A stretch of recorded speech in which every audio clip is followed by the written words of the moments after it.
आज का जो टॉपिक है जो कि मैं पेट्रोलियम रिफाइनिंग प्रोसेस से बताने वाला हूँ। पेट्रोलियम रिफाइनिंग प्रोसेस में basically today I am going to explain about the crude oil. In crude oil, we are having different composition that is like LPG, petrol, kerosene, diesel, and many other kinds of fuels are there in crude oil.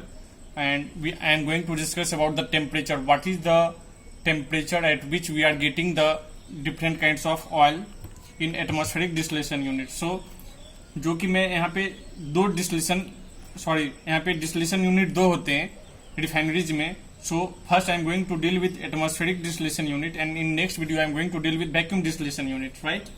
So यहाँ पे मैं क्या करता हूँ कि crude oil को atmospheric distillation unit में लेके जा रहा हूँ, जो कि रिफाइनरी भी यही करती हैं. तो we are taking crude oil to atmospheric distillation unit and after taking this crude oil to atmospheric distillation unit हम हीट प्रोवाइड करते हैं एटमॉस्फेरिक डिस्टिलेशन यूनिट में. और जो हम हीट प्रोवाइड करते हैं वो हमारा हीट रहता है initial. The temperature we are providing in atmospheric distillation unit is from 0 degree से. तो जब हम 15 डिग्री सेल्सियस अटेंड करते हैं तो हम एक प्रोडक्ट प्राप्त करते हैं. So when we are attaining a temperature of 15 degree Celsius we are getting LPG at a temperature of 15 degrees Celsius, and here LPG is the first product that we are getting from this atmospheric distillation unit, right? So we are using this LPG for cooking purpose and many other process. The second we are getting is naphtha.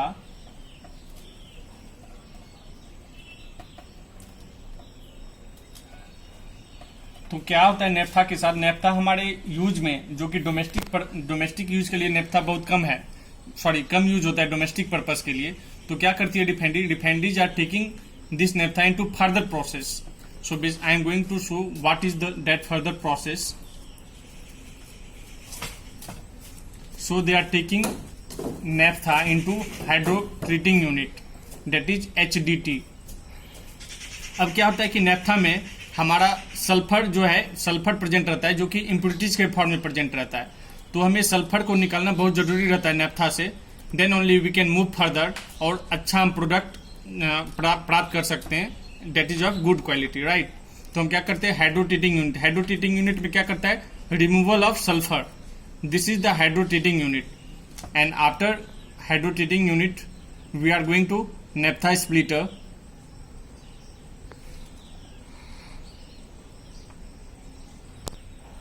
So we are taking this to naphtha splitter. और naphtha splitter में क्या होता है कि हमारा जो naphtha है दो पार्ट में स्प्लिट होता है. तो at the top we are getting light naphtha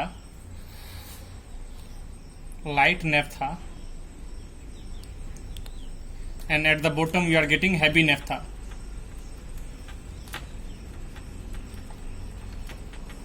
right? तो क्या होता है कि लाइट नेफ्था और हैवी नेफ्था को हम आगे क्यों प्रोसीड करते हैं?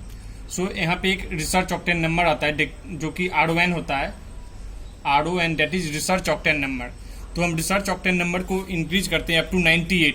और अगर 98 पे आ जाएगा दोनों का research octane number, then that product that we will obtain is of best quality.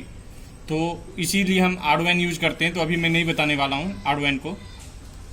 तो यहाँ पे हम लाइट नेफ्था को क्या करते हैं कि आइसोमेराइजेशन में लेके जाते हैं.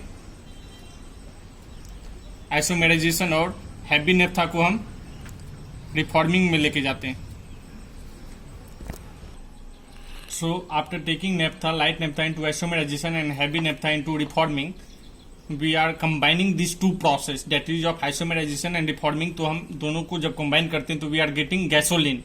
और जो गैसोलीन रहता है हमारा research octane number that is RON is approximately is equal to 98. अगर ये 98 पे रहेगा that is of best quality, right?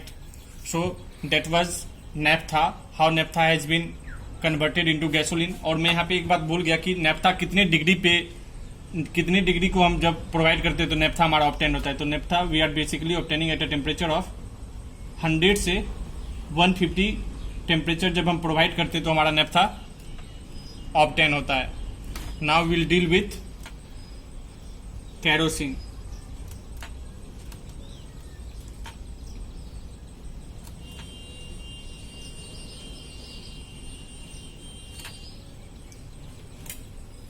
kerosene. So in kerosene also हमारा इन केरोसिन में भी सल्फर का प्रेजेंस रहता है और सल्फर को निकालना बहुत जरूरी रहता है, then only we can take kerosene into kerosene pool.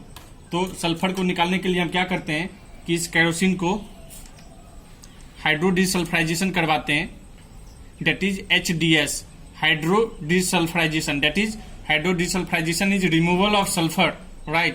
इसलिए हम HDS इसको कहते हैं, हाइड्रो डिसल्फराइजेशन। केरोसिन को जब हम हाइड्रो डिसल्फराइजेशन करवाते हैं तो सल्फर रिमूव हो जाता है और उसके बाद फिर डायरेक्टली हम केरोसिन को केरोसिन पूल में लेके चले जाते हैं और फर्दर हम केरोसिन को यूज कर सकते हैं। तो यहाँ पे केरोसिन का जो टेम्परेचर है वो 150 से 250 डिग्री सेल्सियस जब हम इतना टेम्परेचर प्रोवाइड करते हैं एटमॉस्फेरिक डिस्टिलेशन यूनिट में तो फिर हमारा केरोसिन ऑब्टेन होता है, ठीक है। और केरोसिन का सबसे खास बात यह है कि केरोसिन ही हमारा फ्लाइट में यूज होता है, जो कि फ्लाइट में हम फ्यूल यूज करते हैं तो वो केरोसिन नहीं रहता है। बस ये क्या करते हैं, केरोसिन में हम वी आर एडिंग एडिटिव, जो जब हम एडिटिव ऐड करते हैं केरोसिन में तो इसकी प्रॉपर्टी चेंज हो जाती है और further we can use it for aeroplane fuel also, right. Now will deal with diesel. तो डीजल में भी सेम प्रोसेस होता है। तो डीजल का जो हमारा टेम्परेचर है 250 degree Celsius to 360 degree Celsius, ठीक है। तो क्या होता है डीजल में भी सल्फर प्रेजेंट रहता है और फिर हम HDS की करवाते हैं, हाइड्रो डिसल्फराइजेशन करवाते हैं इसमें, फिर we are taking it to diesel pool. ये बहुत इजी प्रोसेस होता है और ये कंटिन्यूस प्रोसेस है, इसमें कोई रुकावट नहीं रहता है, ये रिफाइनरीज में कंटिन्यूस प्रोड्यूस होता रहता है, that is diesel pool, right. तो ये हो गया हमारा डीजल का। अब क्या होता है कि हमारा सपोज क्रूड ऑयल का कंपोजिशन सपोज 100% है, ठीक है।